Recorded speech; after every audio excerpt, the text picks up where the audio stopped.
Allô tout le monde, l'épisode d'aujourd'hui est présenté par InfoJustice. Oublie pas ta brosse à dents, les gens viennent confier une rupture amoureuse. Des fois, une rupture, ça implique la garde des enfants, garde partagée, la séparation des biens de la maison, une pension, plein d'enjeux juridiques qui peuvent nous créer du souci, du stress. Et d'ailleurs, InfoJustice est là pour vous aider. Vous pouvez céduler une rencontre gratuite avec un avocat ou un notaire pour vous aider dans ce cas-là ou dans d'autres cas que vous avez besoin d'aide juridique.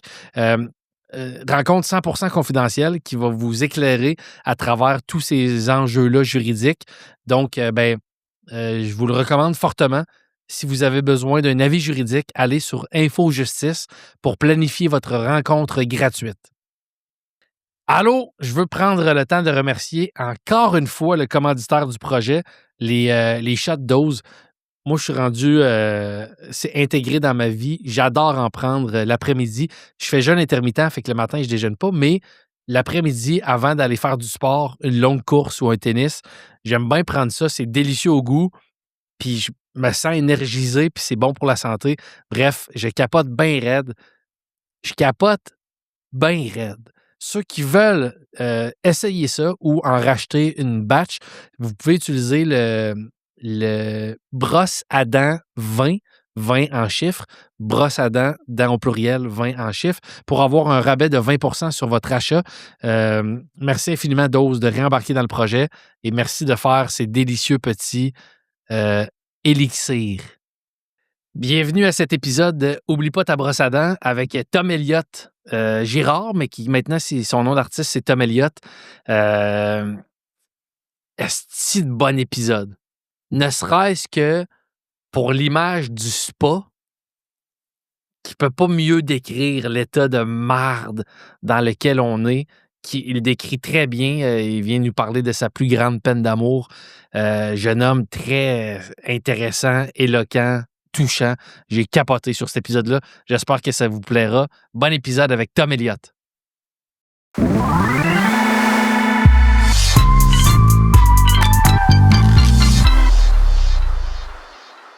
Tom Elliott, Girard. Salut. Merci infiniment d'être là. Ça me fait plaisir. Merci à toi. Je suis vraiment content que tu sois là parce qu'on se connaît pas tant. Non. On s'est rencontrés une fois. On s'est peut-être vu d'autres fois. Peut-être croisé vite, mais comme on s'est jasé une fois comme faux. Un tournage qui est...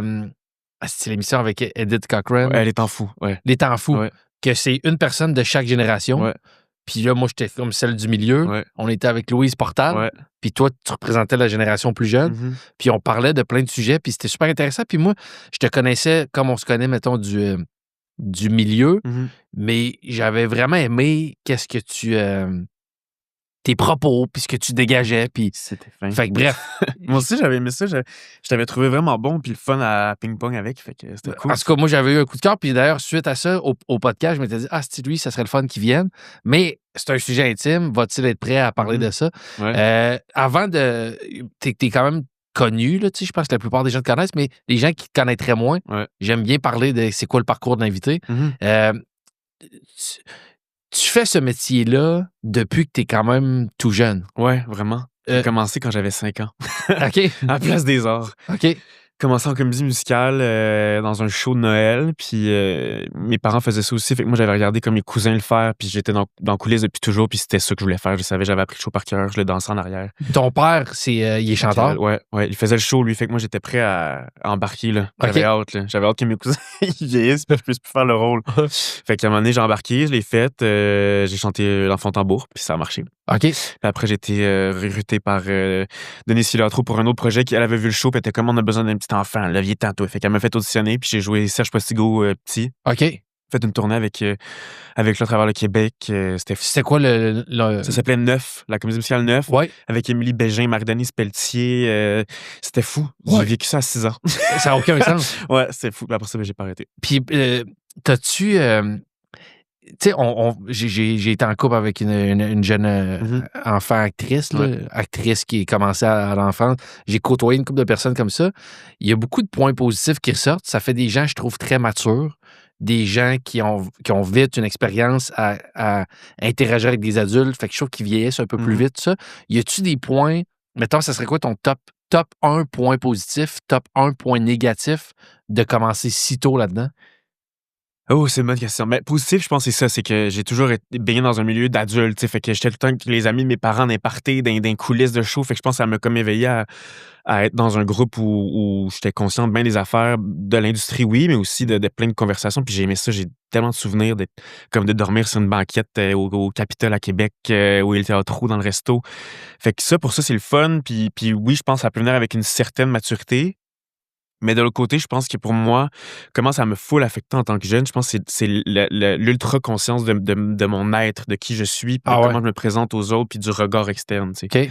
Je pense que ça m'a quand même plus affecté quand j'étais jeune, beaucoup, beaucoup, beaucoup. Encore aujourd'hui, je le traîne, mais je me vois petit, tu sais, maintenant, je commence avec un peu de recul, me voir quand j'étais jeune, puis faire comme, aïe, aïe, il y avait de la misère quand même, le petit homme, là, il Ah ouais? rushait plus, puis je pense que d'un côté, il y a le côté le fun de t'es à la télé, le monde trouve ça le fun, il y a le regard qui est posé sur toi, mais quand t'es pas full bien avec qui t'es et tout, ben, t'as peut-être pas nécessairement envie d'avoir ce Exact. regard-là tout le temps, tu sais. Fait que Ben, l'adolescence, c'est une période qui est ingrate et ouais. et rude pour certains.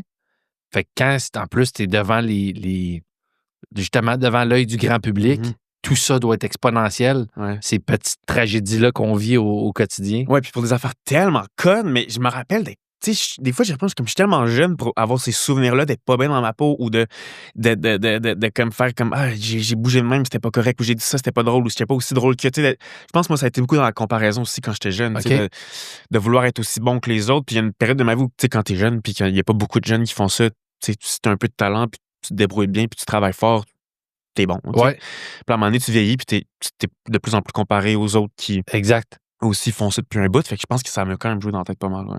Est-ce que tu as déjà. Parce que là, ton métier, tu es acteur, Ouais, chanteur, animateur. ouais. J'ai oublié-tu des cordes?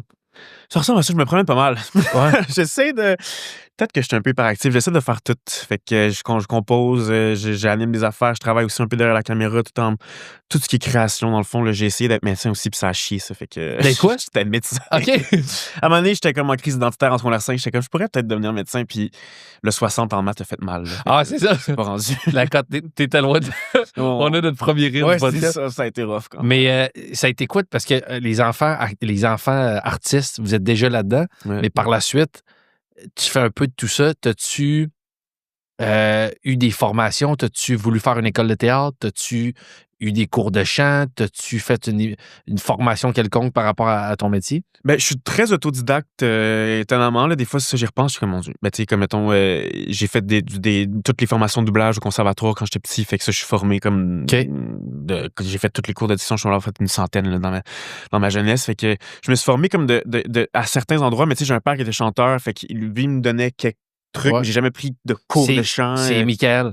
ouais. Michael qui sous le nom juste Michael? Ou? Michael Girard. C'est ça, Mais c'est Michael? moi qui a retiré le Girard maintenant, fait que Ah, c'est ça. oui, c'est ça. Maintenant, c'est juste un milliard. C'est-tu parce que tu veux pas, puis je suis sûr que t'aimes ton père puis que tu t'apprécies ce qu'il fait, tout ça. C'est-tu parce que tu voulais pas qu'on les enfants d'artistes connus Mmh. qui veulent un petit peu se détacher puis avoir leur propre succès indépendamment, c'est pour ça que t'as enlevé, là? Non, pas tant. Ça a été quand j'ai commencé à plus vouloir vraiment faire la musique. Je pense que c'était quand je m'imagine mon projet musical. J'aime mon nom, puis j'aime qu'il n'y en a pas beaucoup des Tom Elliott. Puis Ouais. mes parents, ça a toujours été ça. Ma mère était comme.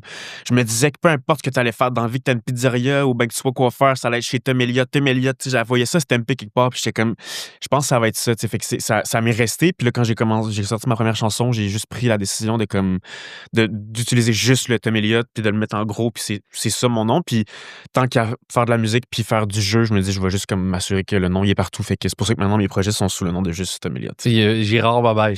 Ben, je trouvais ça long. Si, là, Ah Tom ouais, Elliott, c'est Gérard, ça, à un moment donné, là, on en revient. Puis le monde a tellement de la misère à se rappeler de mon nom. Je suis comme, je vais la enlever. Ah, exactement. Quelques lettres dans le chemin. Puis j'ai mon frère aussi qui fait ça aussi, Ouais, c'est ça. qui est Samuel Girard. Ouais. Là, j'étais comme, on va les aider un peu parce que le monde est mêlé ben raide, là. Est-ce que ton frère est acteur aussi? Ouais. Je sais pas si lui, il est chanteur aussi. Il pourrait, je pense que c'est juste moins ce qui triple. Ok. Moi, c'est très inné, la chanson. Là, ça... Est-ce que le fait d'être deux frères acteurs, c'est un plus ou des fois ça crée des petites frictions, tensions, / compétition? Je pense que peut-être quand on était plus jeune, parce que, je sais pas, tu sais, la maturité puis tout, mais Ouais. aujourd'hui, moins, puis on est quand même assez différents. Je pense que les gens ont tendance à vraiment nous associer puis à mêler. Il y a du monde qui pense qu'on est jumeaux, il y a tellement de monde qui pense qu'on est la même personne, là. Ça n'a pas de bon sens. Mais au final, quand tu nous vois à côté de l'autre puis qu'on parle pendant 5 minutes, on se dit: «Ah OK, c'est pas le même dude pantoute». Ouais, c'est ça. Fait que je pense qu'on est vraiment conscient de ça. Puis tu sais, c'est arrivé là, dernièrement qu'on auditionne pour les mêmes projets, puis on arrive avec des affaires puis des bagages qui sont vraiment pas les mêmes. Fait que je pense que ça fait plus partie de OK. ça, puis j'ai pas envie que moi, ça soit une embûche dans ce que j'ai envie de proposer, puis dans mon talent. Tu sais, j'ai envie que j'arrive là, puis je le vois comme juste comme je sais qu'on est 15 à auditionner pour le personnage, dont mon frère, mais tu Ouais. sais, comme que ça soit lui et un autre qui l'aille, je veux dire, dans ma tête, c'est la même affaire. Je Tu sais, fait comprends. que j'essaie juste que ça me joue pas dans la tête, puis ça marche bien. Puis tu vois, même, ça me passait de drôles d'anecdotes. Il était malade, il a pas pu rentrer sur un plateau, j'ai pu le dépanner parce qu'on se ressemble un peu, puis il y a besoin de quelqu'un de loin qui y ressemblait. Fait que tu sais, ça fait bien finalement. Ah, c'est qu'on drôle, ça. fasse ça les deux, ouais. Et c'est Fait que, solide. j'aime bien plus qu'on soit dans cette dynamique-là que l'inverse. Puis le milieu est tellement difficile déjà que mon Dieu, on va pas commencer à s'envier l'un l'autre puis à s'en vouloir. Là. Vous allez être un peu comme les frères. J'ai vu le documentaire sur Charlie Sheen. Oui. Ça- Ouais, ou genre les jumelles Olsen. Ah, exact. Ou pas jumelles. Quel âge as-tu? 25. C'est ça, t'es tout jeune. Ouais. Ta vie amoureuse, Mhm. parce que c'est vers ça qu'on s'en va, Ouais. ta plus grande rupture ou ta rupture amoureuse qui a fait le plus mal, euh, tes relations, ta première relation, ça arrive quand t'as quel âge? Quand j'avais 16 ans, puis c'est ça qui est bizarre, c'est que là, je me rends compte que j'arrive à un âge, oui, je suis jeune, mais c'est comme l'année des 10 ans de tout. Là. C'est comme la fin de mon secondaire, mes premières relations, mes découvertes. Moi, ça a été long un peu, justement, parce que j'étais un enfant queer. Fait qu'on dirait qu'avant de commencer à vraiment apprendre à me connaître, ça s'est fait sur le tard. Fait que j'ai commencé à genre 16-17 ans à vraiment m'émanciper à secondaire 4-5 qui fait mon coming out, mais j'ai pas fait de coming out, j'étais arrivé à l'école du jour au lendemain, puis j'étais comme là, ça suffit, vous arrêtez de me faire chier, tu sais. Fait que j'ai apporté mon chum au bal, mon premier chum, OK. puis Toi- fait que ça a été ça, mais j'étais chanceux. Quand tu dis, excuse-moi, queer, mais t'as toujours su Ouais. que t'es attiré par les gars. Ouais. OK. Ça a toujours été clair. Je pense que je l'ai dit à ma mère sur une banquette aux Scores à un moment donné que je savais pas si j'aimais les gars ou les filles. C'est vrai. Elle me l'a demandé, puis j'ai comme je sais pas, puis je pleurais genre avec des côtes levées dans la gueule. Ah ouais. Super chic.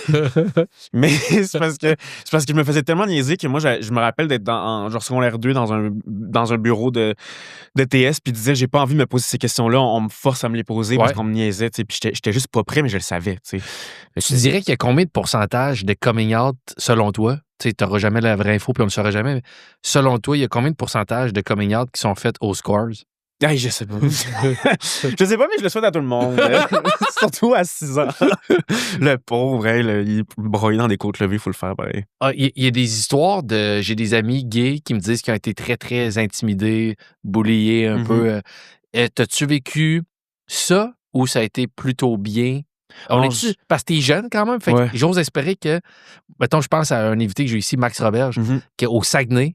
Toi aussi, tu viens du Saguenay. Ouais. Au Saguenay, il s'est fait asti au Ouais. secondaire. Mais il y a mon âge, il est dans la quarantaine. Fait qu'on remonte quand même à il y a Ouais. 25 ans. Là, toi, il y a 10 ans, mettons. J'ose espérer que la société était évoluée, puis... C'était rough. J'en Ok. ai beaucoup parlé quand même, mais je l'ai vécu pas mal rough, ouais. Moi, je me suis fait vraiment intimider jeune, je pense. Je sais pas si c'était par le fait que justement, j'étais pas tout le temps à l'école parce que j'avais beaucoup le travail. Tu sais, ça m'est arrivé vraiment de manquer beaucoup, beaucoup d'école. Fait que déjà, j'étais un enfant bizarre. J'étais arrivé comme à Montréal en première année, en plein milieu de l'année. Fait que j'avais pas beaucoup d'amis. Puis j'ai recroisé même des éducatrices du primaire qui me disaient « Ah oui, je me rappelle de tes premières semaines à l'école. Tu passais tes récréations à me tenir la main, puis on faisait le tour de la cour parce que t'avais pas d'amis. » Puis moi, j'ai comme effacé ces souvenirs-là de ma tête, mais j'ai quand même eu un parcours assez rough au niveau de ça. Puis je pense que c'est ça que ça a affecté comment je me sens encore aujourd'hui. Tu sais, je pense que je le traîne encore, ce bagage-là, mais à un moment donné, je suis allé d'en parler, on dirait. Ben, c'est juste parce que je me rends compte qu'au final, ça me pèse plus que je pense. Puis à un moment donné, je suis comme, my God, je m'entends tellement en parler. Puis Ouais. j'en ai tellement parlé qu'au final, je pense que ça m'a vraiment fait du bien d'en parler puis de le livrer. Ouais. Puis là, je suis comme rendu à une étape où je suis comme, what now? Je Genre, comprends. qu'est-ce qui se passe après ça? Tu sais? Première relation amoureuse, Ouais. 16 ans, ton premier chum, que Ouais. tu vas au bal avec, Ouais. tout ça. Je sais pas, après, t'as-tu eu plusieurs, t'as-tu expérimenté, t'as-tu un peu navigué à travers différentes petites relations ou t'es plus un gars qui a eu des amoureux à long terme? J'ai été quand même chanceux, moi, parce que mon premier chum, ça a été comme le coup de foudre. Tu sais, moi, j'avais le classique de genre, t'es pas out, tu te ramasses les applications de rencontres, alors qu'on devrait pas être là à parler avec du monde qui ont pas de bon sens, puis sont bien plus vieux, puis c'est un peu dark, là. Fait que toi, t'as reçu une couple de... Hey, on a vu des bêtes. Ah. Non, mais... Bon. Non, mais c'est ça. Moi, mais c'est ça. J'ai exploré à travers les réseaux sociaux puis toutes ces affaires-là, mais mon premier vrai coup de foudre, j'ai été vraiment chanceux parce qu'il s'est fait pour de vrai avec un gars avec qui je suis vraiment tombé en amour, puis je trouve ça beau, tu sais, d'avoir pu vivre ça. Après, ça n'a pas été la relation parfaite parce que j'avais 15 ans puis 16 ans, puis il a fallu qu'on se sépare pendant un été, pendant 5 semaines, puis j'avais 15 ans, 16 ans, puis j'étais à Toronto, puis j'avais envie de vivre ma vie, là, fait que ça n'a pas duré. Je l'ai laissé sa plage. Je me sens encore mal de ça. Tu l'as laissé sa plage? Oh, je l'ai appelé. Je l'ai appelé, puis j'ai dit ça marchera pas. Ouais. Ah, toi, t'étais de Toronto? Ouais. La plage, là, des grands lacs, en fait, on dirait que c'est la mer, là? Non, la vieille plage laide de Toronto. Comment ça s'appelle? West, en tout cas, a pu, puis l'eau est polluée, puis faut pas se baigner là-dedans. Puis je me suis baigné là-dedans, bien sous sa folle loco à 16 ans. Puis je l'ai laissé. Fait que faites pas ça. On le reçoit d'ailleurs demain. Oui, c'est ça, je m'excuse. Pour parler de cette rupture-là. Non, je me sens encore mal des fois, mais écoute, au moins, je pense qu'on a quand même... Les deux, on était les premiers chums l'un de l'autre. Okay. On a quand même pu vivre une certaine passion. Puis, tu sais, ça a été notre premier French aux deux aussi. Fait que ça, pour moi, c'était beau, tu sais. Puis ça m'a ouvert la porte à vraiment m'émanciper parce que c'est vraiment avec lui que, finalement, la semaine après, je suis arrivé à l'école. Puis là, justement, j'avais changé d'attitude au complet parce que je m'assumais, tu sais. Fait que j'y en dois une. T'sais. Ouais. Mais après ça, moi, ça a été... Je suis quelqu'un qui est quand même assez privé sur ma vie privée. J'aime ça la garder près de moi. Dernièrement, dans la dernière année, je me suis plus ouvert, parce que je pense que c'est important, puis je trouve ça le fun de le faire. Ouais. Mais ça a été comme ça aussi pour toutes mes relations. Je suis pas quelqu'un qui s'est offert facilement non plus, ou j'avais peur de me faire tuer. Fait que j'allais pas dans des hook-up ou dans des one night. T'avais peur pour de vrai de te faire... Ah ouais. Que ça soit un piège. Ah, moi, j'étais convaincu que quelqu'un d'homophobe qui... Non, pas ça, vraiment comme un vieux creep là, qui pourrait me tuer dans sa grande tour. Là. Jeffrey Dahmer. Ouais. Ben, on sait jamais, on n'est pas à l'abri. Non, mais c'est parce qu'il y en a des louches sur Internet à minuit et demi. Oh, là, c'est malade. Puis là, ils veulent te payer l'Uber. Puis t'es comme, hey, c'est une drôle d'idée. Puis là, tu considères. Puis tu te dis, peut-être que j'en ai pas de besoin. Puis là, tu fais ta petite affaire. Puis après, ça te tente plus, tu bloques. Puis t'es en sécurité. T'es-tu quelqu'un, puis je te le dis sans aucune méchanceté, juste je me reconnais un peu. T'es-tu quelqu'un d'un peu névrosé? Puis je, que oui. Puis je le dis pas là, de façon, t'es un esti de malade, mais dans le sens, t'as-tu plein de petites... t'es-tu quelqu'un qui a des peurs, des fois, pas nécessairement rationnelles? Oui, puis non, quand même. Je suis quand même... je pense que j'ai les deux. Comme quand j'étais ado, moi, mes parents m'ont beaucoup couvert, fait que j'avais peur de tout. Pendant vraiment longtemps. Là, je faisais pas le party. Puis souvent, ma famille vient du Saguenay. Fait que souvent, l'été, je partais dans ma famille au Saguenay. J'allais pas faire les gros parties. Je passais même pas leur lune avec mes amis. Tu sais, comme ça a été long avant que je découvre ce monde-là. Puis je pense que cette dualité-là, elle existe encore beaucoup en moi. Là. Il y a le petit fou qui aime ça, comme pousser les limites, puis essayer des affaires. Mais j'ai le pied sur le brick vraiment rapidement aussi. Tu sais, je pense que je m'amuse à m'imaginer plus fou que je le suis. Tu sais. OK, je comprends. Ouais. Mais ouais. Relation dont tu viens me parler aujourd'hui. Ouais. Juste avant le podcast, je te demandais comment tu es en rupture en général. Si tu une relation, tu me dis il y en a une qui est assez rude. Ouais. T'as quel âge quand tu rencontres ce gars-là? Ben c'est ça. Là, j'ai 20 ans pandémie. Ouais, c'est exactement ça même.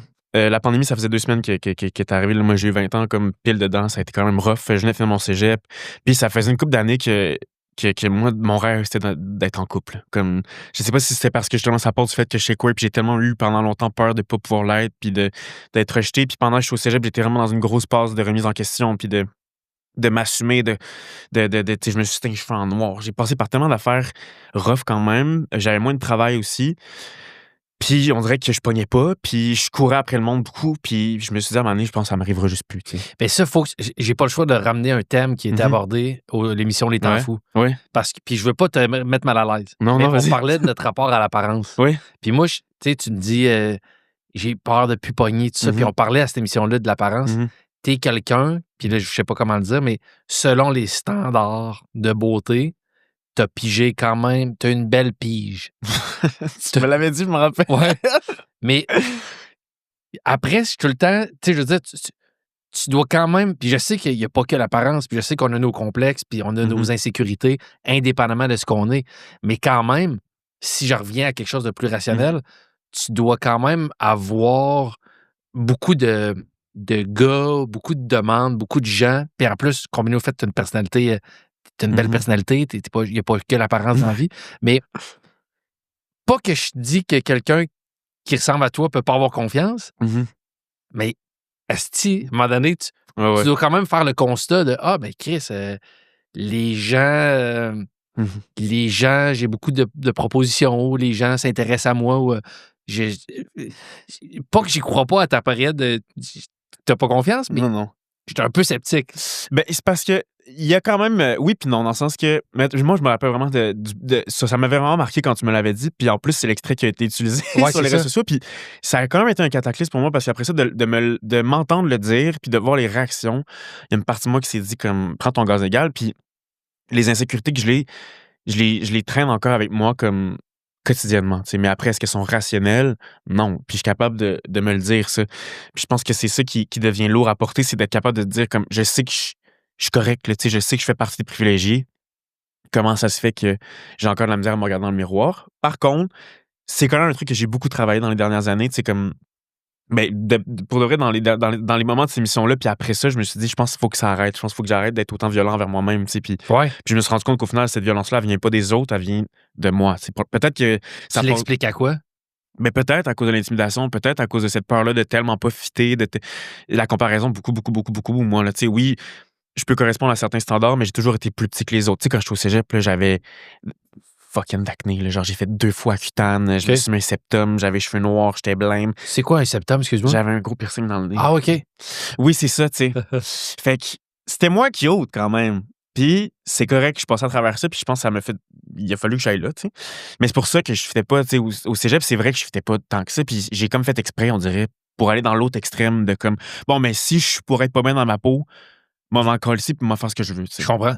Fait que je pense que ça m'a joué pas mal dans la tête, parce qu'au final, c'est vrai que ça a quand même affecté comment les gars que moi, j'aurais voulu qu'ils soient attirés vers moi, c'était pas eux qui étaient attirés vers moi, parce que à cet âge-là, je pense que c'est facile de mettre sur un certain piédestal des gars qui, justement, fit dans les standards, qui me fit dans un moule. Puis aussi, si tu réussis à accrocher avec ces gars-là, ben il y a quelque chose de quand même glorifiant puis de valorisant. Ouais. C'est un des trucs qui est un peu toxique dans la communauté. Là. Plus tu scores un 10, plus ça valorise toi. Ouais. Puis moi, je me suis vraiment défaite de ça dans les dernières années, mais c'était long. T'sais.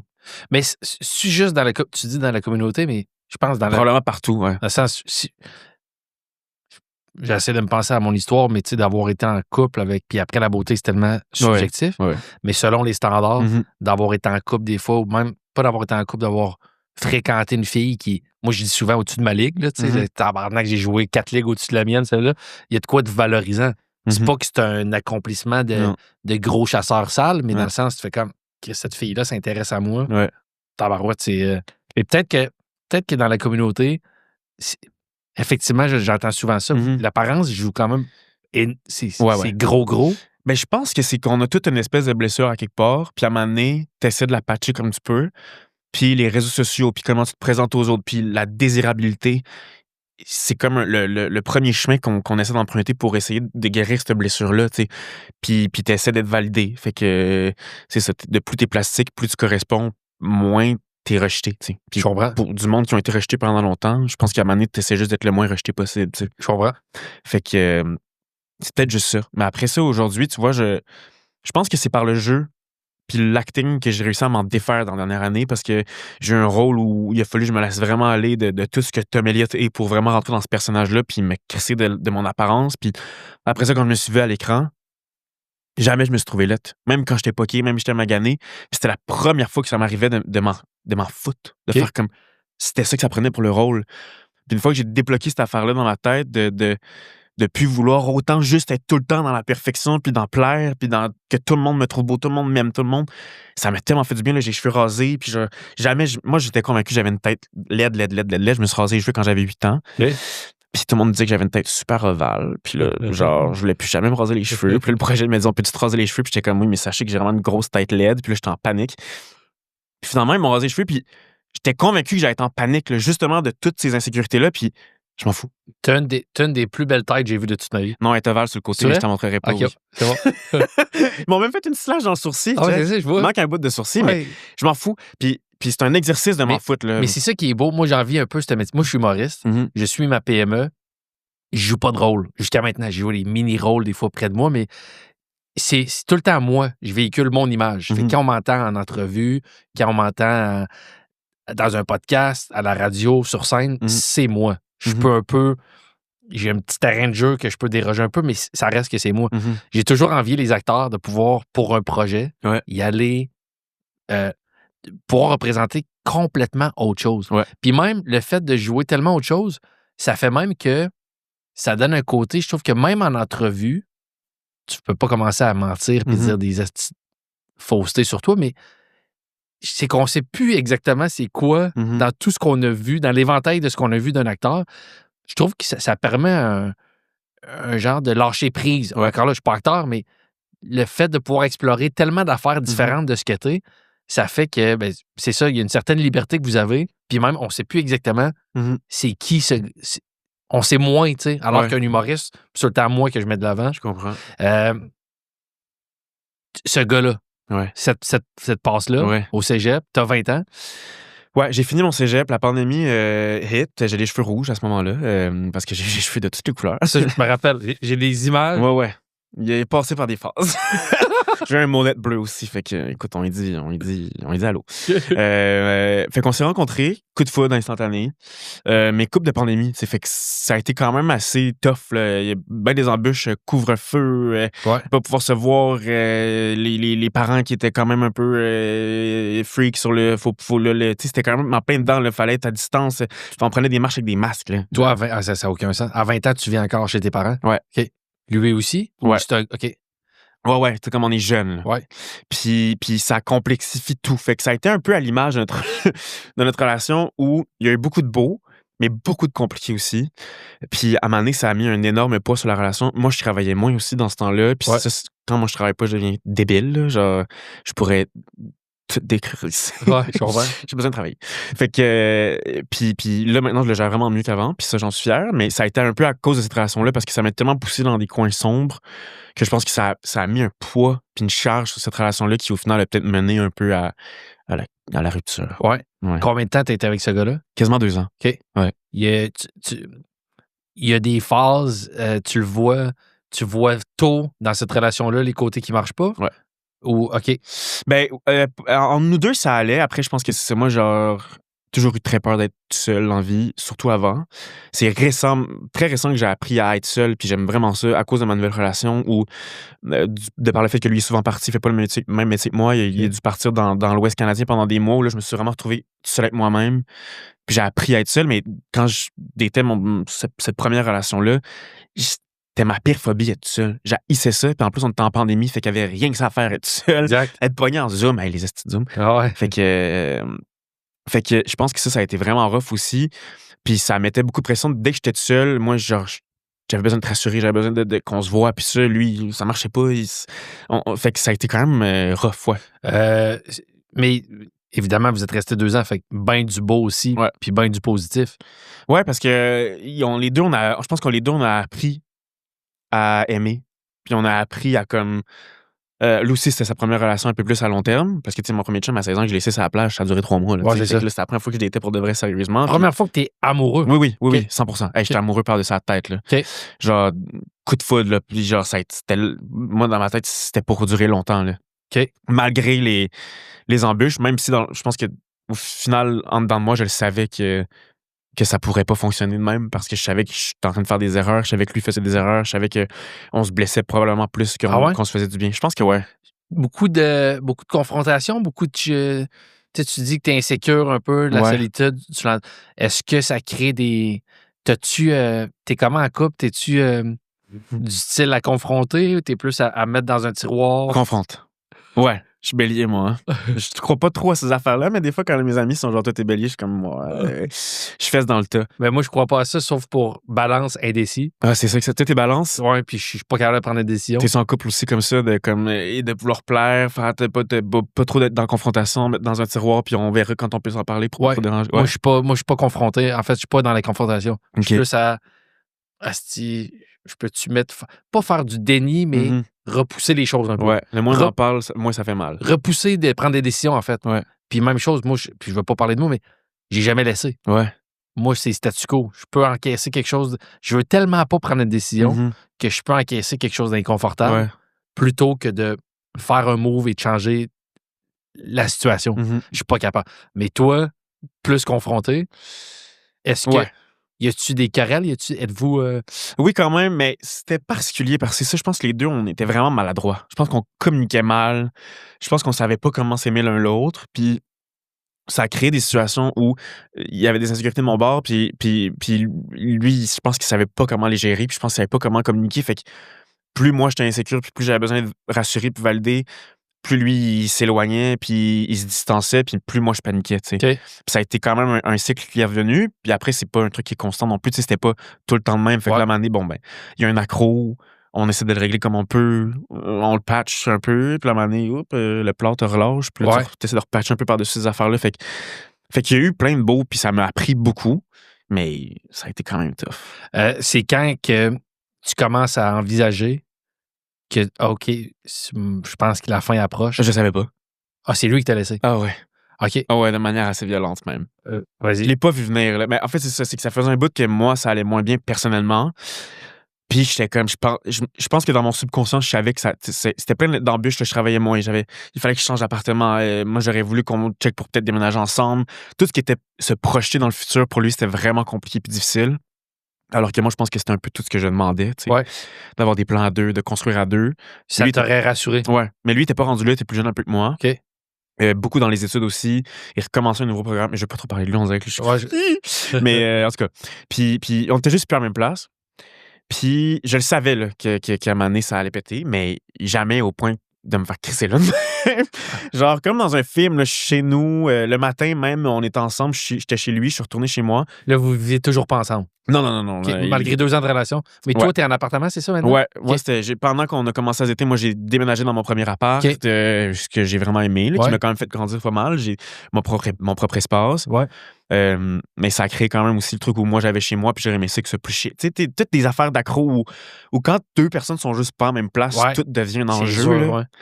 Fait que ça a été ça pendant un bout, puis là, un matin, je retourne chez nous, je télétravaillais. Puis j'avais une entrevue pour un nouvel job cette journée-là. Okay. Puis là, j'entends quelqu'un qui rentre en bas, puis je pense que c'est ma coloc. Puis je suis comme « Salut! » Il fait vraiment soleil, on est en mars. C'est 2 semaines avant ma fête. Puis j'entends quelqu'un qui marche, personne ne me répond. Je suis comme « Qu'est-ce qui se passe? Ça va-tu, là, Mégane? » Et là, je me retourne de bord, puis j'entends juste comme quelqu'un qui pleure. Je suis comme elle va être, ma coloc est en train genre, de mourir, faut que j'aille l'aider. Fait que là, je me lève un peu en panique. Mais c'est des sanglots comme j'ai jamais entendu des sanglots. Puis là, je me relève la tête et c'est lui. Puis lui, il pleurait pas dans la vie. Tu sais, comme, je l'avais jamais vu pleurer, sauf quand on regardait M'entends-tu? Parce qu'on a beaucoup pleuré à M'entends-tu. Bravo d'ailleurs pour ça. C'est la seule fois que je l'ai vu pleurer. C'est vrai, je l'ai écrit dans mes notes. J'étais comme la seule fois que je l'ai vu pleurer, c'est la finale de M'entends-tu. Okay. Puis sinon, moi, je pense que j'aurais eu besoin de cette émotion-là plus dans notre relation, mais il était vraiment pas là-dedans. Fait que là, c'est la première fois que je le voyais être triste de même. Puis il parlait pas. Là, tu fais-tu le lien, il va me laisser ou tu dis. Non. Moi, je pense que quelqu'un est mort. Okay. Moi, je pense que sa mère est morte. J'étais convaincu, je l'ai pris dans les bras, puis j'étais comme respire comme toi. Genre, moi, je le rassure là, à ce moment-là. Je suis comme, hey, t'es-tu correct? Veux-tu un verre d'eau? Veux-tu que je t'aide? Est-ce quelqu'un qui est mort? Ça va aller. Il me parle pas. Ça a pris 10 minutes avant qu'il puisse parler, le pauvre. Là, genre, pris dans comme probablement tout ce qu'il a retenu pendant 1 an et demi, là, qu'il m'a pas dit. Ouais. Puis là, on s'assoit sur le divan, à côté de la fenêtre. C'était vraiment un film. Puis mais il est distant ou dans le sens tout. Non, il est là puis il a besoin de se coller là. Je comprends. Moi, je suis convaincu que comme ça a été long avant que je clique là. Puis j'ai juste cliqué parce que quand il a enfin respiré, il a juste dit on peut pas être ensemble. Puis ça a été comme un coup de poing là, comme je me rappelle d'arrêter de respirer puis faire comme puis je me suis effondré. Puis on dirait que c'est lui qui quand il le dit, on dirait que toute sa charge qu'il avait apportée chez moi, il me l'a crissé dans les bras.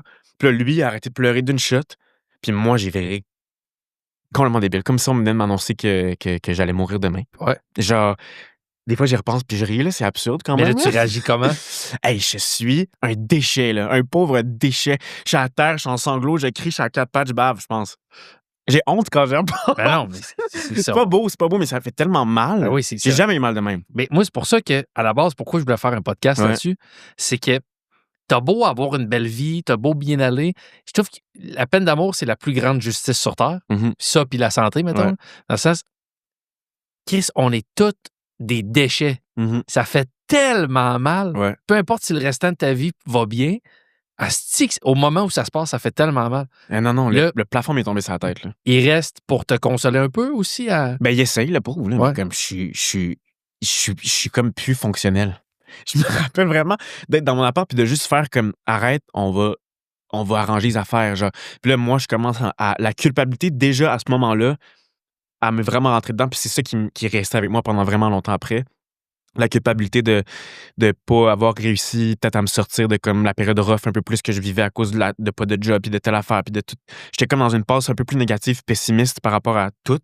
Puis je pense que lui, ça y a pesé tellement fort sur le dos. Puis il y a beaucoup de je pense dans mon affaire parce qu'il y a encore beaucoup de choses qui sont pas résolues, tu sais. Mais il t'a pas donné... Il t'a dit, on peut pas être ensemble, Ouais. mais il t'a pas donné de raison.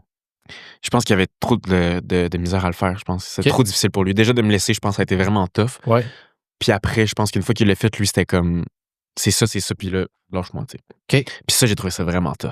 Fait que dans le fond, là, ce matin-là, ce soir-là, je me rappelle plus. Matin, là. J'ai une entrevue tantôt de job. Hein. Ouais, c'est ça. C'était l'enfer. J'étais affreux. Bave. Et là, à un moment donné, j'essaie de comme y parler, puis de me raisonner, puis de dire comme, sais-tu que tu m'aimes plus, d'avoir des réponses de comme, c'est quoi qui s'est passé, comme, pourquoi on est ensemble un matin, puis tu m'as rien dit, j'en suspecte tes parents hier, là, genre, ça fait combien de temps? J'ai des vidéos de nous la veille qui me laissent où il me colle comme pendant 2 heures de temps, peut-être parce que lui, il avait fait son deuil, puis il savait qu'il fallait que ça se fasse de manière imminente. Puis moi, c'est ça que j'ai trouvé violent, parce que je l'ai tellement pas vu venir. Ouais. Que comme ça, c'était ça la dague, tu sais. Ouais. Puis à un moment donné, à force, j'étais plus capable d'arrêter de pleurer. Fait que là, il s'est comme levé, puis t'es comme, excuse, ma mère est en bas, elle est venue me porter en char. Puis là, à un moment donné, il est comme, excuse, ma mère a comme envie de pipi. Ah, peux-tu venir pisser ici? Ouais. Là, je suis comme, mais OK, là, tu dis qu'elle vient me pisser. Là, je suis comme en larmes. Puis moi, je suis comme, t'aurais pas pu attendre que, genre, après mon entrevue de job, Ouais. puis t'es comme, fuck. Je pensais que t'étais déjà fait. Je suis comme, mais non, c'est dans 1 demi-heure. C'était grave. Fait que là, j'essaie de me mettre des compresses d'eau froide pour me dépouffer les yeux. Ma belle-mère vient pisser dans mon appart. Elle me regarde, là, je suis comme, j'ai les yeux pleins d'eau, elle me prend dans ses bras, elle me donne un bec, elle est partie, je l'ai jamais revu. Puis il est parti avec. Puis j'ai mis mon coton watté. Je suis parti dehors en courant. Puis je suis allé faire mon entrevue de job. J'ai eu le poste. C'était quoi? Un poste de recherche OK. pour une boîte de prod. OK. Puis je me rappelle juste d'être tellement shaky. Puis moi, après ça, je l'ai pas dit à personne. J'avais trop honte. Je l'ai pas dit à personne. Qui t'a laissé? Ouais. Toute la journée, là, je l'ai pas dit à mes parents, je l'ai pas dit à mes amis. Mais tout le monde vit des ruptures. Il n'y a pas de... Mais j'avais jamais vécu ça. Je m'étais jamais fait laisser. Fait que c'était comme trop douloureux. Puis j'avais la misère à y croire. Dans ma tête, ça allait se placer le lendemain, je pense. Est-ce que après coupure complète ou vous vous jasez encore un peu? Ah, ça a été quand même weird. Parce qu'il y a eu un bout où ben les deux, moi, dans les jours qui ont suivi, ça a été vraiment rough parce que justement, j'avais pas toutes les réponses à mes questions, puis j'avais besoin. Puis je suis comme tombé un peu comme. J'écrivais des textes, puis j'étais comme, c'est une façon, tu penses qu'on va pouvoir revenir ensemble ou pas? C'était tellement flou, puis même lui, je pense qu'après ça, j'ai jamais laissé à ce point-là, à part mon prof chum, 5, mais je pense qu'une fois que tu laisses, peut-être qu'après ça, comme il y a d'autres questions qui te restent, ou peut-être que lui, il était plus tant sûr au final. Fait qu'il y a cette espèce de ping-pong-là de genre, je sais pas, ce qui, moi, me laisse encore plus dans ma marde et dans ma boîte. Ouais. Je pense que là, à un moment donné, lui a dû faire comme, non, genre, j'ai pris ma décision, je t'aime plus, c'est fini. Ouais. Puis comme, on peut plus se parler pour un bout. Puis moi, j'étais comme, OK, ben, va chier d'abord. Fait qu'on a arrêté de se parler un bout. Sauf que là, il y avait encore toutes les affaires à lui, toutes les affaires à moi qu'il fallait qu'on se redonne. Ça a été vraiment tough. Parce que moi, j'ai déménagé encore. OK. Puis il a fallu que je déménage toutes ces affaires qui n'étaient pas encore venues chercher dans mon nouvel appartement. Puis j'avais comme écrit pour lui dire, j'aimerais ça que tu viennes chercher tes trucs, tu sais, ou je vais les laisser quelque part, ou amène genre, envoie quelqu'un. Je veux pas déménager tes affaires dans mon nouvel environnement. J'ai besoin de passer à d'autres choses. T'sais. Ouais. Puis ça a été long. Ça a pris quasiment 6 mois avant qu'on se revoie pour qu'il vienne chercher son stock. Fait que là, j'ai eu le temps à travers cette période-là de moi passer à d'autres choses. Mais il y a encore d'autres questions qui restaient de genre, pourquoi on étire autant à ce moment-là? Pourquoi c'est aussi long avant que ça se fasse? Genre, ton sac est prêt. Là, j'avais fait un sac tout plié avec ces petites affaires. J'étais comme, faut juste que je me débarrasse de ça. Faut juste que ça me hante en ce moment, tu sais. Puis je sais pas si lui a eu le besoin peut-être de prendre son temps pour faire un meilleur deuil ou peut-être qu'au final, il a un peu regretté. Je sais pas. Je saurais jamais. Mais on s'est revus après ça. Là. En plus, on s'est croisés dans des affaires. Puis, OK. Ouais, on est comme amis. OK. Combien de temps avant... Ah, OK. Puis là, vous êtes amis? Non. OK. Mais c'est ça qui est bizarre. C'est comme une drôle de situation où on a dû se recroiser dans des événements. Puis on s'est reparlé. Puis moi, j'appréhendais beaucoup ce moment-là. Puis d'une seconde à l'autre, c'était comme si on s'était pas laissé. Fait que c'est comme si tout le côté amical puis le côté joueur qu'on avait quand on était en couple était là, sans la pression de la relation. Ouais. Puis après ça, quand on s'est croisés, ça a toujours été juste ça. Genre, on se voyait, on riait. À moi qui était vraiment bien bon pour comme camoufler lui qui était mal à l'aise. Là, mais moi, j'étais passé à d'autres choses. Je me disais que lui aussi était passé à d'autres choses. Puis on a été capable de comme coexister dans certaines soirées puis que ça soit le fun. Moi, ce qui m'intrigue, là, ce matin-là, déchets, combien de temps tu es dans cette période-là? Parce que là, on a skippé un peu. Le bout, tu le recroises puis tu vas mieux, mais combien de temps ça dure, la période de grande hostie de léthargie? Ben, un bon 2 semaines, là, comme faux, de genre... Comme je pleurais tout le temps, là, puis à toutes les fois que je pensais que je m'en étais remis, je me remettais à pleurer. C'est que tu dis, je l'ai pas dit au début, à qui t'en parles? La première personne à qui t'en parles? C'est lui qui a texté à mes parents pour leur dire. Parce que moi, je voulais pas leur dire. Puis je pense que je suis sorti de mon poste, puis je me suis remis à brailler comme un autre crise de gros déchets en plein milieu de la rue, puis j'étais là, à qui j'en parle, puis c'est vraiment flou, ça. Je sais même plus comment que ça s'est passé. Je pense que j'ai texté une amie, où je l'ai FaceTimée, elle est venue chez moi, puis ma mère est débarquée en surprise parce que je l'avais pas dit, avec 2 bouteilles de vin. Puis je pense qu'elle aussi avait les larmes parce qu'elle m'a vu, puis elle a catché, puis elle était comme, Chris me l'a pas dit. Mais je pense qu'elle a compris que ça me faisait trop mal pour que je le dise. OK. Puis finalement, j'ai 2-3 amis qui sont débarqués cette soirée-là, une chance. Là, ça m'a tellement fait du bien de les avoir.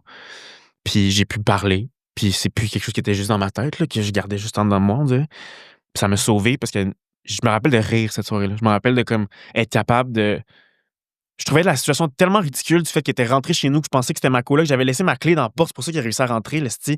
Genre, tout ça, déjà dans ma tête, j'étais comme, c'est absurde, là, ce truc-là, ça se peut pas. Puis je me voyais baver à terre. J'étais comme, ça se peut pas, c'est ridicule, je pensais pas baver à terre dans cet appart-là. Fait que, c'est ça. Je pense que ça m'a quand même aidé de tout de suite, finalement, avoir cette aide-là qui, je pensais, repousser. Je pense que finalement, je l'ai pas faite. Fait que, 2 semaines. Un bon 2 semaines de braillage, là. Puis de genre, c'est la fin du monde, puis je vais jamais plus aimer personne. Là. T'as-tu, mettons, les petites... moi, je trouve que ce qui est le pire, c'est les matins. Ah, c'est l'enfer. Quand tu te réveilles, puis t'espères, c'est un mauvais rêve, c'est un mauvais rêve. Ouais. Puis là, tu sais, j'ai fait un post là sur Instagram, mais je suis zéro en peine d'amour, mais je suis insomniaque ces temps-ci. Puis c'est pas des jokes, j'attends le début de Salut Bonjour. J'ai hâte la petite musique rassurante de Salut Bonjour. C'est pas une petite mélatonine, quelque chose. Je dors pas, je suis pas capable. Non. Mais là, c'est pire quand t'es démoli, tu te réveilles à 4-5 heures. Tu sais, soit que t'as, en tout cas, je parle pour moi, mais des fois un peu d'alcool aide ou une petite pilule aide. Mais là, à 4-5 heures, tu te réveilles, puis ah non, c'est vrai ce que je vis, là. C'est pas un mauvais rêve. Ça a été long. Puis c'était le soir, moi, je pense, le pire. M'endormir, là. Ouais.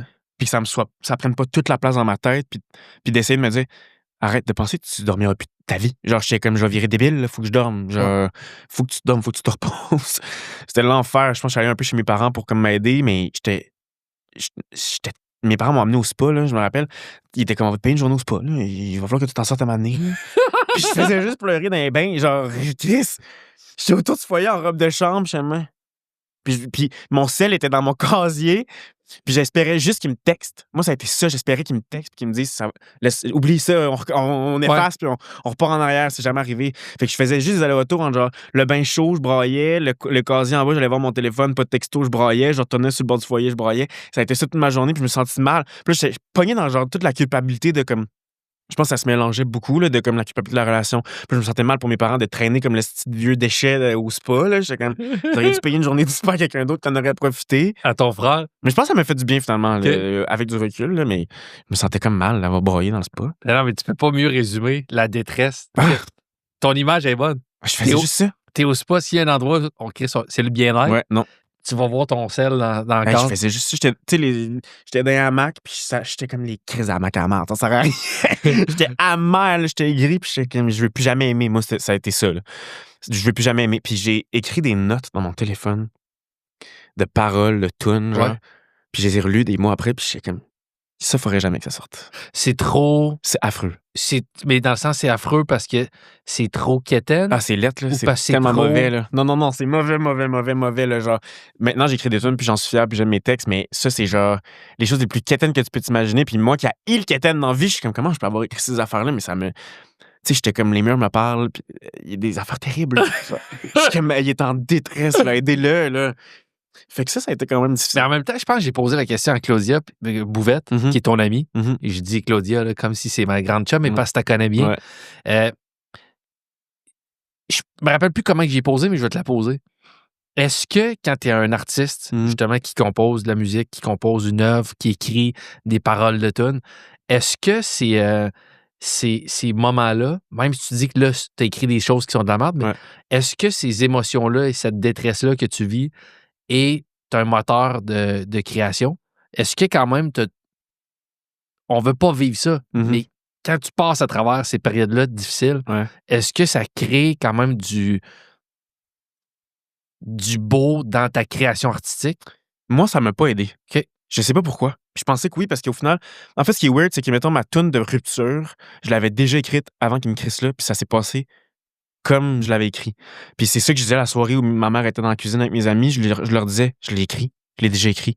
Je l'ai écrit, ma tune de break-up, puis elle sortira peut-être jamais, mais elle existait, puis elle était pas à chier, celle-là, tu sais.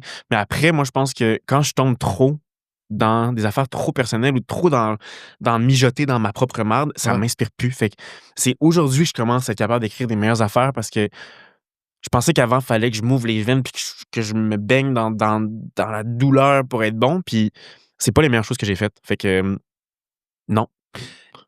Grâce à quoi tu commences à aller mieux? Puis après combien de temps? Parce que j'ai frenché. OK. C'est vrai, en plus, je suis allé à un festival dans ma famille. Puis il y avait quelqu'un là, que je connaissais depuis avant la pandémie, avant cette relation-là. Puis là, à un moment donné, je descends, c'est ma fête. Fait qu'on est 2 semaines plus tard, c'est ma fête. Ouais. C'était mon 22 ans. Puis je suis comme, là, ça suffit, là, nouvelle année, on s'en refait, là, année, le bobo, là. Puis j'étais encore vraiment dans mon affaire, là. Tout le monde me tapait ses nerfs. Là, c'est aussi le bout où il faut que tu retournes dans ta famille puis tu le dises à tout le monde, là. Moi, Ouais. c'était ça que ça finissait plus. J'étais comme, y a-tu moyen que comme tout le monde soit au courant puis on m'en parle plus, là? T'as-tu fait un. On a Eric ici qui fait. Ouais, c'est ça. C'est l'enfer, ouais. ça. Ouais. Genre, le dire à ma tante, le dire à ma grand-mère, le dire à tous mes cousins. Puis là, c'est la face de genre, des gens qui le savent, puis qui veulent. À qui toi, tu l'as pas dit, mais eux, ils l'ont su. Ouais. Puis là, ils arrivent dans la maison, puis tu regardes, ils sont genre. J'ai comme, ouais, c'est tough, Chris, là. Puis là, je remets à broyer. J'étais comme, peux-tu passer à d'autres choses? Fait que c'était comme des coups de couteau. Puis cette soirée-là, je m'étais dit, faut que je passe à d'autres choses, Puis mon ami est au Festival Regard. Festival de court-métrage au Saguenay, Ouais. que j'adore énormément. Puis ils font beaucoup des soirées comme après les visionnements de court-métrage, il y a des soirées dans des bars. Fait que je vais la texter, c'était ma coloc. Ouais. Je suis comme, tu fais quoi à soir? Elle dit, viens-t'en, on est au bar, on sort. Je suis comme, OK, good. Puis là, j'ai eu la brillante idée d'écrire à cette personne-là. Puis salut, je sais pas ce que tu fais. Ça fait 2-3 ans qu'on s'est pas vu, mais je vais être au Saguenay ce soir dans un bar. Moi, je n'étais jamais sorti dans des bars au Saguenay. C'est toujours juste ma famille. Mais si ça te tente de venir, t'es le bienvenu. Juste que tu saches, je me suis fait casser là il y a 2 semaines. Fait qu'il était au courant dans quoi qu'il s'embarquait. Et là, je pensais pas qu'elle allait venir pour vrai. Là. Ça faisait 2 ans qu'on s'était pas vu. On s'était comme fréquenté un peu. Ça n'avait pas fonctionné par la distance et tout. Relation entre-temps. Et finalement, il est venu. Et puis, on a beaucoup dansé. C'était une soirée post-COVID. Donc, les gens qui ont été à Regard cette année-là, ils la connaissent cette soirée-là parce que tout le monde a pogné à COVID. On se servait nous-mêmes dans le bar. C'était comme dans les premières soirées post-party. Genre, on n'avait pas tant le droit, mais finalement, on l'a fait. Ouais. Puis, j'ai tellement frenché. J'étais sous mort à chicoute jusqu'à 6 h du matin. Puis j'ai pogné à COVID. Puis il a pogné à COVID. Puis c'est mon chum maintenant. Non! Ouais. 3 ans plus tard. On est encore ensemble. Tabarnak! Ça me guérit. Je suis content du dénouement. Ouais, je suis arrivé le lendemain, poqué ben raide, genre hangover comme le Chris. Puis là, tout le monde était comme, mais pourquoi t'es hangover, mais plus brillant qu'hier? Puis j'ai comme, j'ai Frenché, puis je suis guéri. Mais fait que je leur recommande Frenché, la gang, ça aide. sauf que t'as un petit peu. Le danger, justement, dans cette histoire-là, c'est un rebound. Ouais. Puis c'est pas tout le temps ça, la preuve. Toi, vous êtes toujours ensemble. Mais c'est où que, vous voyez les jours après, hein, c'est où que tu dis, asti, c'est peut-être pas juste un rebound, c'est quelque chose que je me sens prêt à aller mieux et être au meilleur de moi-même avec ce gars-là. Ben, ça a été quand même complexe parce que j'avais tellement peur que ce soit un rebound. Je voulais tellement pas que ce soit ça parce qu'il était quand même. Il y avait des affaires qui s'alignaient beaucoup. Là. Il était pas à Montréal, finalement. En même temps que je me fasse laisser, il cherchait de quoi à Montréal. J'ai trouvé son appart avant de me faire laisser. Là, j'avais envoyé un appart parce que j'avais vu qu'il cherchait un appart sur Instagram. Fait qu'il y a comme des affaires qui se sont chevauchées où la vie a comme voulu que nos chemins se recroisent. Puis je m'étais dit, c'est peut-être pas pour rien. T'sais. Fait que ça serait peut-être pas le bon rebound. Fait que j'avais dit. Puis moi, c'est ça, je m'offre pas. Là. Fait que j'avais pas envie de tomber dans une phase où j'allais comme me ramasser à aller fourrer partout. Là, ça me tentait pas. Fait que ce qu'il a bien fait, c'est que lui travaillait à l'extérieur pendant tout l'été. Fait qu'il est parti pendant 4 mois. Puis moi, ça m'a offert... Dans l'Ouest canadien. Ouais. Moi, ça m'a offert le temps que j'ai eu de besoin pour comme, me retrouver un peu tout seul, puis vivre la douleur pour de vrai, puis être pas en couple. Là. Que je peux pas m'engager tout de suite. Là, ça fait 2 semaines. Là, je comprends que j'étais friendship et que ça fait du bien, mais d'un, j'ai la COVID. Faut que je m'en mette de tout ça. Puis de deux, il y a des affaires à régler. Là. Puis lui aussi, il voulait pas non plus être le rebound. Là. Exact. Fait que j'étais vraiment transparent là-dessus. Il est parti. J'ai géré mon affaire pendant l'été. Puis on n'a jamais arrêté de s'écrire. Fait qu'au final, j'ai toujours ça a été quand même weird. Puis je pense qu'aujourd'hui, s'il y avait une chose que j'essaierais de mieux faire, ce serait cette séparation-là, peut-être plus défini parce que je pensais qu'il allait s'en aller puis que j'allais être capable de le laisser de côté puis moi gérer vraiment mes affaires, mais j'ai vraiment eu un pied dans cette nouvelle relation-là qui se développait puis cette ancienne relation-là qui venait juste de se terminer. J'ai jonglé beaucoup avec ça pendant longtemps puis je pense que ça n'a pas aidé à ce que j'ai toutes les réponses encore à mes questions justement parce que oui, je suis passé à d'autres choses vite, puis j'étais comme, OK, ben fuck you d'abord, si tu veux plus être avec moi, on sera plus ensemble. Mais jamais j'ai eu de closure, jamais je suis allé reprendre un café, mettons, avec pour qu'on puisse comme juste s'expliquer comme faut.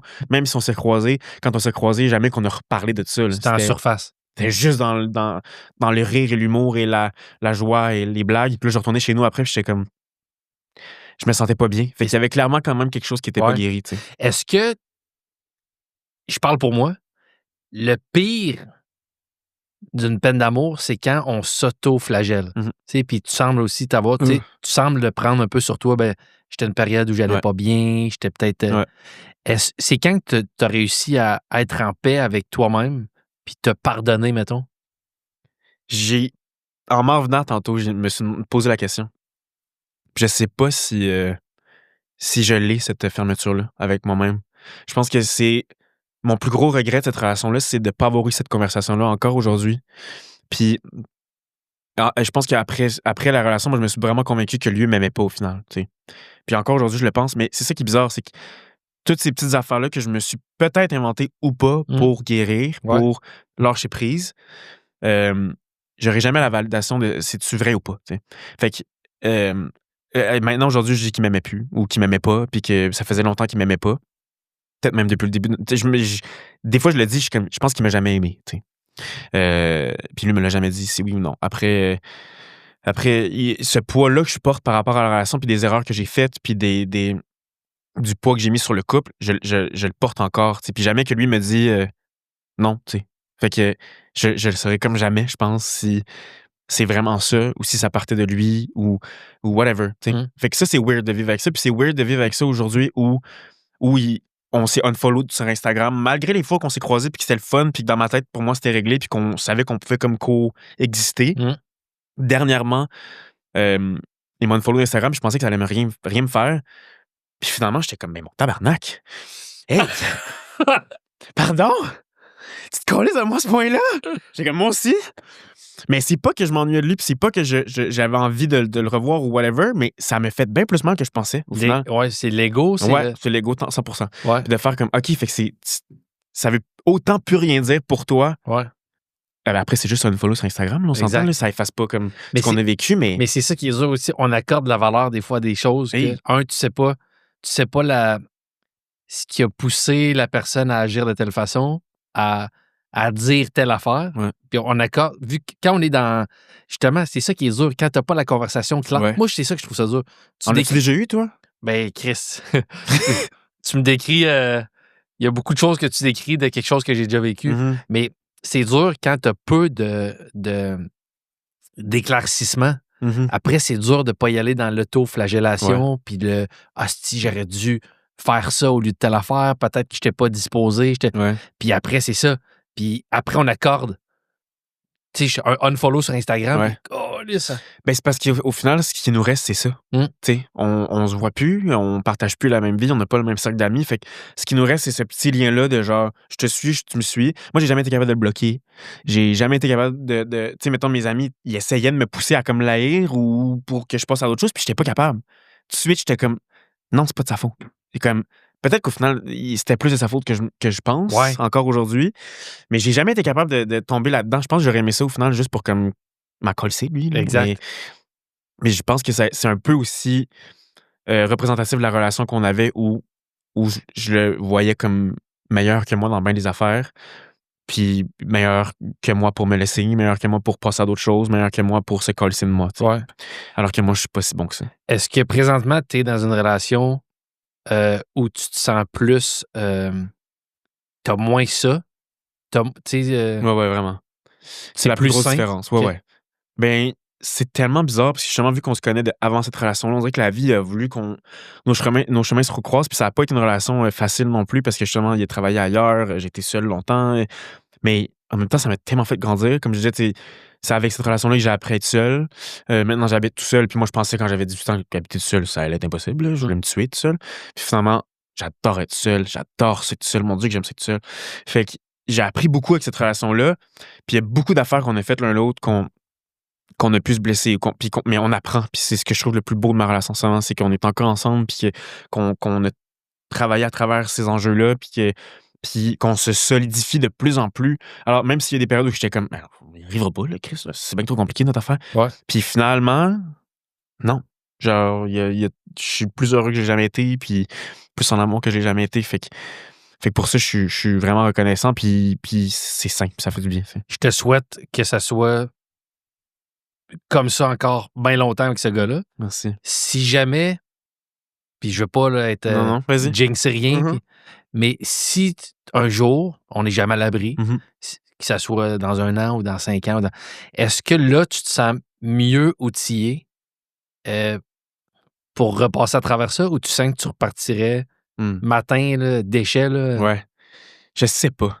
Je me pose la question parce que moi, je suis extrêmement nostalgique aussi dans la vie. Fait que j'ai tendance à comme revirer les mêmes affaires. Puis j'ai tellement peur des fins. Je déteste les fins. J'haïs les fins quand je regarde un film. J'haïs les fins quand j'entends des gens parler de fins. J'haïs ça, je suis pas bien. Fait que je m'imagine pas un monde dans lequel je serais genre, OK, whatever. Puis je pense pas que je serais capable de laisser non plus dans la vie. À moins que je sois poussé comme à l'extrême. Mais je sais pas. Il y a une partie de moi qui s'amuse à penser que je serais mieux puis je serais meilleur. Mais je pense pas. Okay. Je pense que je serais encore un déchet. Je pense que je serais l'enfer. Mais après, c'est tellement une autre relation qui est tellement pas pareille puis qui est beaucoup plus mature aussi. Là, on a une vie commune. Là. On n'est pas les plus ados, quasiment plus ados de la pandémie. Là, c'est tellement pas une relation qui est similaire à ce que j'avais avant. Ouais.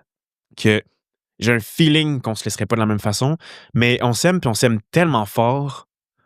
Puis d'où pourquoi des fois, même quand ça a été difficile, ça faisait mal de même parce qu'est-ce qu'on s'aime? Ouais. Que je pense que ça serait vraiment tough. Ça serait vraiment difficile.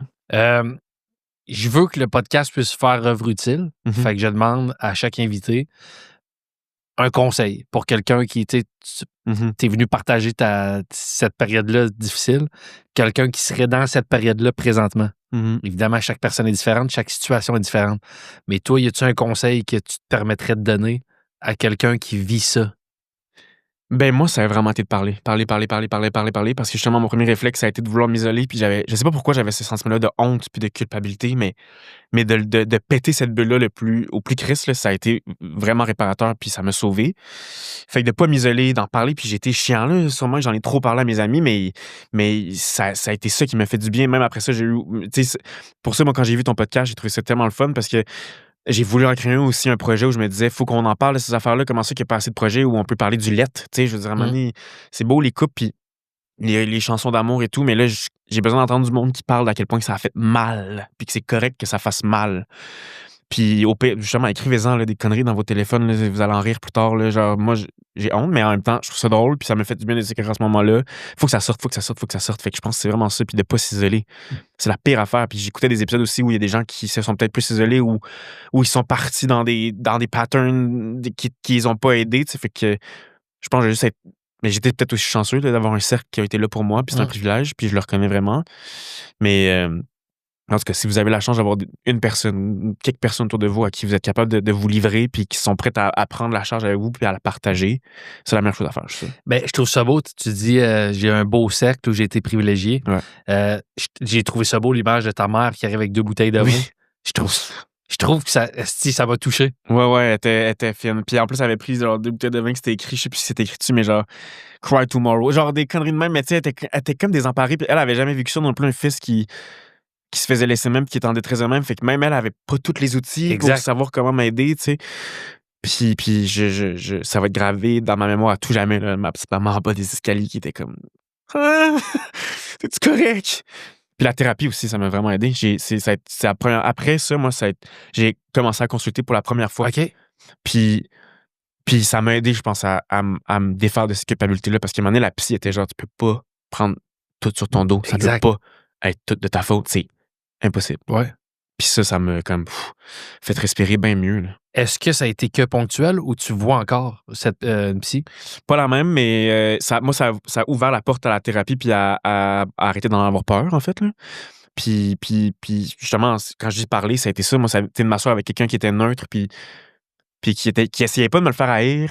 Tu sais, mes amis, des fois, c'est ça, ils te disent pas ce que tu veux entendre non plus, mais en même temps, peut-être que c'est trop confrontant quand ça vient d'eux, alors que là, d'une thérapeute qui est capable de faire la part des choses, puis qu'il faut que tu repartes du début vraiment de A à Z pour faire comme bon, c'est ça qui s'est passé, d'avouer mes erreurs, mais aussi d'avoir le droit d'avouer les siennes dans un safe space, puis qu'elle fasse comme ça se peut que ça t'affecte, puis ça, tu sais, whatever, ça m'a vraiment fait du bien, moi, la thérapie. Puis encore aujourd'hui, au besoin, j'y retourne avec un autre thérapeute maintenant, puis ça revient. C'est toujours ça qui revient. C'est pas nécessairement la relation, mais la blessure, la peur de l'abandon, la peur du rejet, la peur d'être tout seul. Ouais. Fait que ça, même si des fois, je pense que je suis complètement guéri, je pense que ça vit encore à l'intérieur de moi. Puis ce qui fait le plus de bien, c'est la thérapie. T'sais. Et je trouve ça beau. Puis tu dis avouer les erreurs, mais aussi comprendre tes erreurs puis te pardonner les erreurs. Ouais. Parce que je trouve que c'est facile à... En tout cas, moi, je suis très peu bienveillant envers moi-même dans ces situations-là, mais à un moment donné, on n'est pas le diable non plus. Non. Tu parlais de projets que tu aurais aimé avoir, que tu avais un projet par rapport... Je veux te le dire parce que je trouve que tu es un artiste que j'aime bien. Merci, moi, j'écris. Ça ira peut-être pas de l'avant, mais ça a été accepté par une boîte de prod. J'ai une fiction sur les peines d'amour. Nice. J'aimerais tellement que tu joues. Ben là. Tu vas avoir le rôle. Si ça va. Écoute, je veux pas dire des astuces de niaiseries. Écoute, je vais être là. J'aimerais que tu joues. Ben, j'aimerais ça, maudit. Tu jouerais mon rôle, en fait. Ben, ça serait malade, mon Dieu. Hey, yeah. Mais faut. On jinx rien, mais. Mais faut que tu sois straight. Ouais, mais ça, j'aime. Mais c'est. Hey, là. Les gars. Bro. Exact. Good. Non, mais ça, c'est vraiment un truc que j'ai vraiment aimé dernièrement. Là. Puis on en parlait tantôt des rôles, mais moi, me perdre dans les rôles, là, c'est comme la chose la plus thérapeutique que j'ai faite, plus que la thérapie, je pense. Ah ouais? Puis on me le permettait pas avant. Je pense que peut-être parce que j'étais pas bien avec moi-même, puis quand j'arrivais en audition, ça paraissait. OK. Mais dans les dernières auditions que j'ai faites, c'est tout le temps des rôles qui sont loin de moi. Là. Puis au lieu de voir moi comme un obstacle à ce personnage-là, puis quelque chose qu'il faut que je travaille contre, je le vois comme... Je vois puiser dans ce que j'ai, puis qui peut nourrir ce personnage-là, qui peut être super loin de ce que je suis, mais je me vois comme un outil à ces histoires-là. Ouais. Puis ça m'a vraiment fait du bien de me perdre. Comme là, c'est ça, le rôle pour lequel je travaille là, il est queer, mais comme on est à l'opposé de tout ce que je suis. Puis C'est quoi la série présentement? je sais pas, je peux le dire encore. OK, Je sais pas ça sort quand l'épisode. OK, c'est bon, oublie ça. Mais ça va vraiment être cool. OK. Ça va vraiment être bon.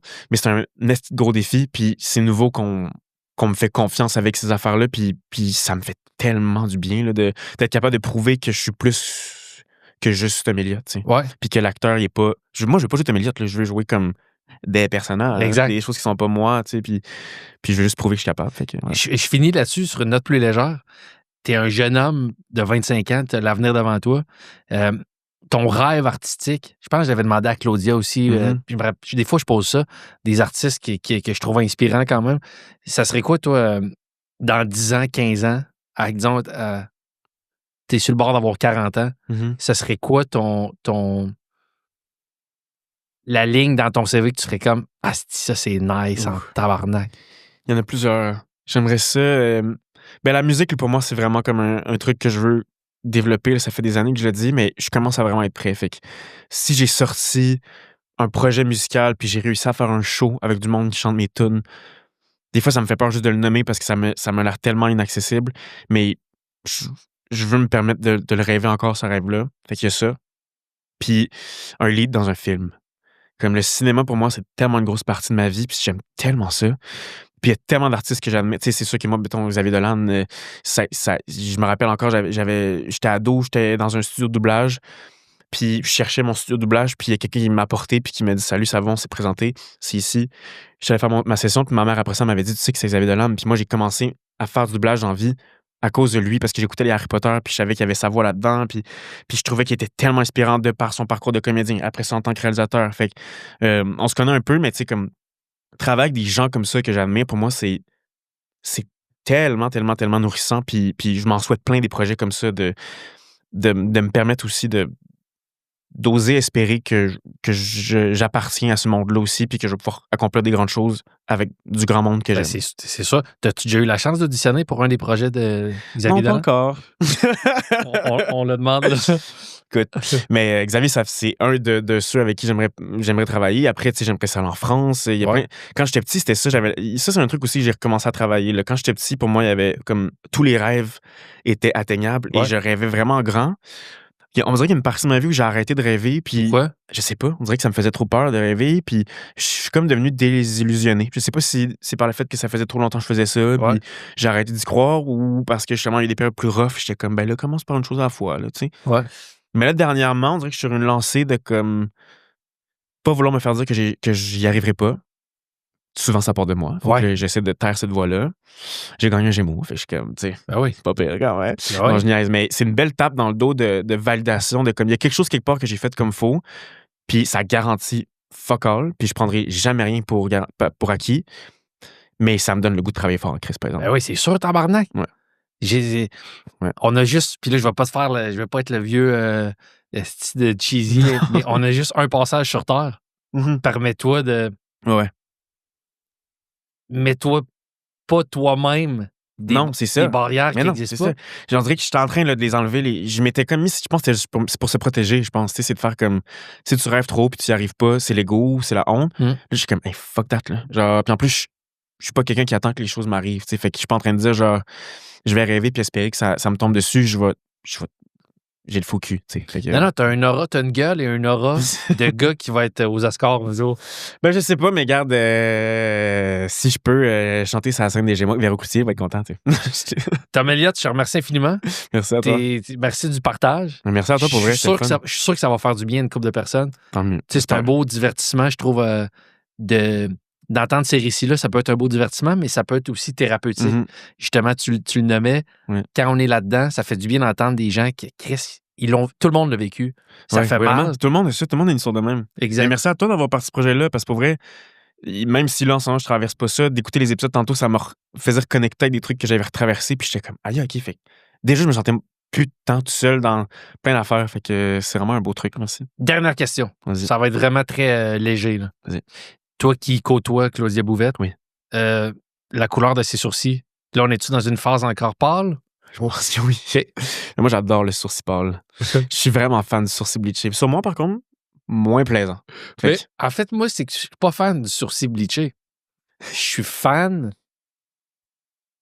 d'assumer le sourcil ah bleaché. oui, moi aussi, c'est ça. Cette fille-là m'a Ah, elle m'a crissé à terre. je sais. C'est l'enfer. C'est l'enfer. Si j'avais à être un petit bout de femme, ce serait ce petit bout de femme-là. Je l'adore. Je la trouve incroyable. Puis ça fait partie des personnes qui m'inspirent aussi de par. Ben, tu sais, en anglais, on dit unapologetic. Fait que c'est comme si elle s'excuse pour rien. Exact. Puis ça me fait tellement du bien, moi aussi, de ça, là, d'enlever toutes ces couches-là.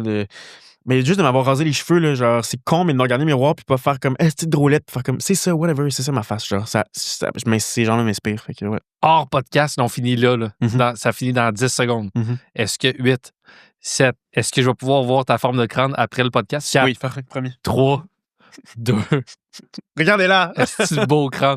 Hey, merci, Tom. Merci à toi.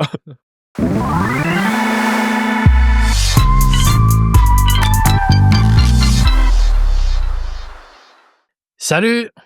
Vous êtes à la fin de l'épisode, vous avez bien pleuré. Oh oui. Oh, que vous avez pleuré. Et maintenant, vous voulez rire un peu. Ça donne bien. Je suis en tournée présentement. Mes dates de show sortent là, un peu partout.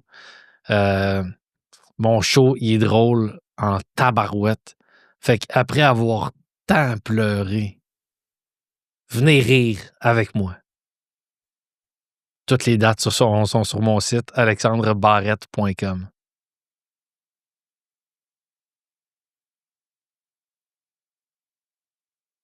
Bye. Je sais pas pourquoi tu restes là. La pub est finie. Il n'y a pas de raison. L'épisode est fini. Va-t'en. C'est malaisant pour tout le monde que tu restes là. Il n'y a plus de raison. Il va rien avoir après. Je voulais juste plugger mes dates de show. Va-t'en.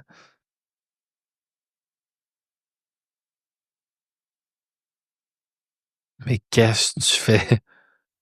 Petite curiosité au début, je peux comprendre, mais là, ça devient malaisant. Vac à tes petites occupations.